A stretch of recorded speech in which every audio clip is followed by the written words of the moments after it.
ओम श्री परमात्मने नमः। श्रीमद्भगवद्गीता अथ द्वादशोऽध्यायः। अर्जुन उवाच एवं सततयुक्ता ये भक्तास्त्वां पर्युपासते ये चाप्यक्षरमव्यक्तं तेषां के योगवित्तमाः।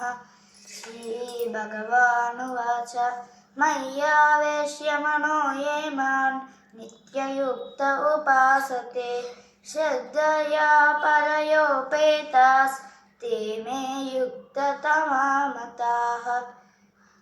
ये त्वक्षरमनिर्देश्यम् अव्यक्तं पर्युपासते सर्वत्र गमचिन्त्यं च कूटस्थमचलं ध्रुवम् सन्नियम्येन्द्रियग्रामं सर्वत्र समबुद्धयः ते प्राप्नुवन्ति मामेव सर्वभूतहिते रताः। क्लेशोऽधिकतरस्तेषाम् अव्यक्तासक्तचेतसाम् अव्यक्ता हि गतिर्दुःखं देहवद्भिरवाप्यते।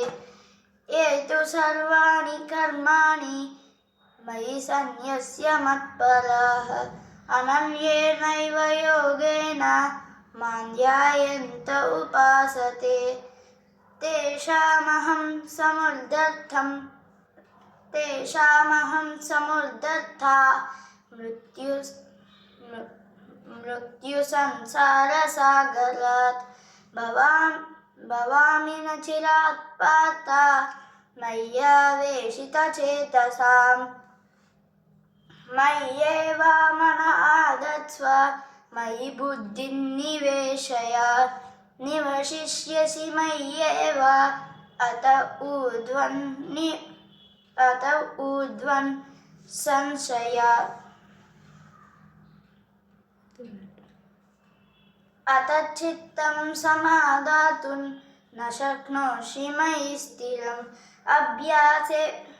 अभ्यासयोगेन ततो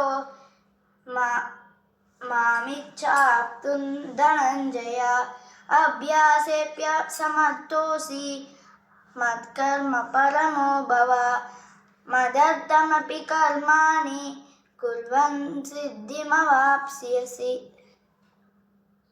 अथैतदप्यशक्तोऽसि कर्तुं मद्योगमाश्रितः सर्वकर्मफलत्यागं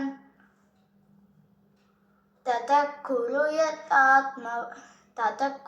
यतात्मवान्। श्रेयो हि ज्ञानमभ्यासाच् ज्ञानाध्यानौ विशिष्यते ध्यानात् कर्मफलत्यागात्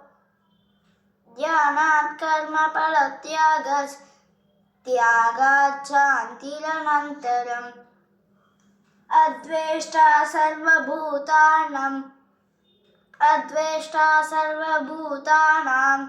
मैत्रः करुण एव च निर्ममो निरहङ्कारः समदुःखः सुखक्षमी सन्तुष्टः सततयोगी यतात्मा दृढनिश्चयः मय्यर्पितमनो बुद्धिर् यो मद्भक्तः स मे प्रियः। यस्मान्नो द्विजते लोको लोकान्नो द्विजते च यः हर्षामर्षभयोद्वेगैर्मुक्तो यः स च मे प्रियः। अनपेक्षः शुचिर्दक्ष उदासीनो गतव्यतः सर्वारम्भपरित्यागी यो मद्भक्तः स मे प्रियः। यो न हृष्यति न द्वेष्टि न शोचति न काङ्क्षति शुभाशुभपरित्यागी भक्तिमान् मे प्रियो भक्तिमान्यस् स मे प्रियः नमः समः शत्रौ च मित्रे च तथा मानापमानयोः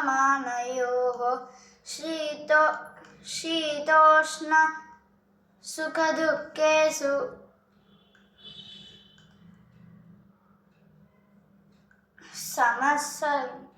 समसङ्गविवर्जितः तुल्यनिन्दास्तुतिर्मौनी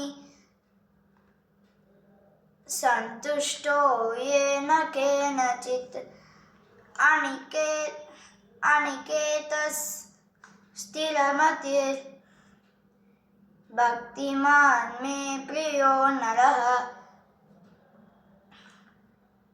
ये तु धर्म्यामृतमिदै यथोक्तं पर्युपासते श्रद्धादानमत्परमा भक्तास्तेऽतीव मे प्रियः ॐ तत्सदिति श्रीमद्भगवद्गीतासु उपनिषत्सु ब्रह्मविद्यायां योगशास्त्रे श्रीकृष्णार्जुनसंवादे